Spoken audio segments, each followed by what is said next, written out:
It's a deluge on a scale that no one here can remember. Datchet, a small town in Berkshire, west of London, has this week seen the worst flooding in living memory, as record water levels along the River Thames have brought misery to low-lying residents and business owners. This is one of a string of communities to be hit across the south of England by these extraordinary weather conditions. The police have declared the area a major incident zone. The armed forces have been out helping stricken communities. But the Environment Agency says that further trauma is on the way as the waters rise.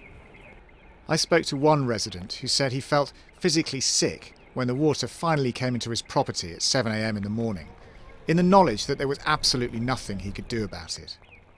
But at least the floods have triggered a sense of civic pride among locals.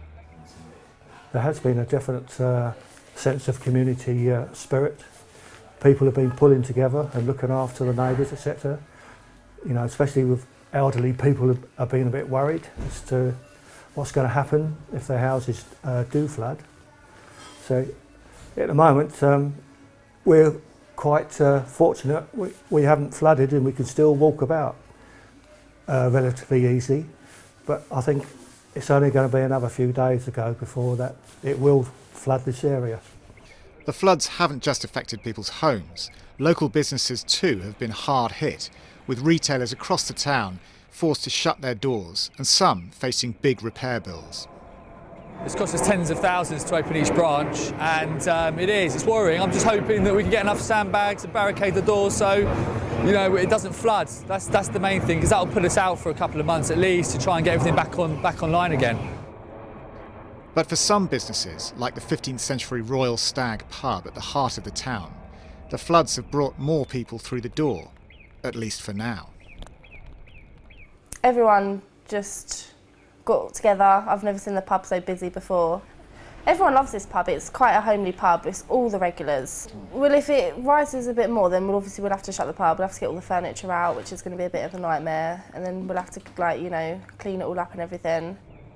In spite of regular online updates from the Environment Agency, some said the authorities should have responded quicker and with more force when they knew the flood was coming. Sandbags have been hard to come by, they say, despite the Borough Council's insistence that it made 35,000 available across the affected area. I think people are angry because there's not been enough information and lack of sandbags or where to get them from or when they're coming.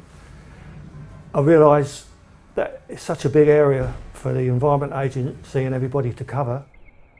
As a political blame game broke out in Westminster between the government and the Environment Agency, the scale of the flooding has prompted hard questions here about the willingness of the authorities to spend money defending small communities.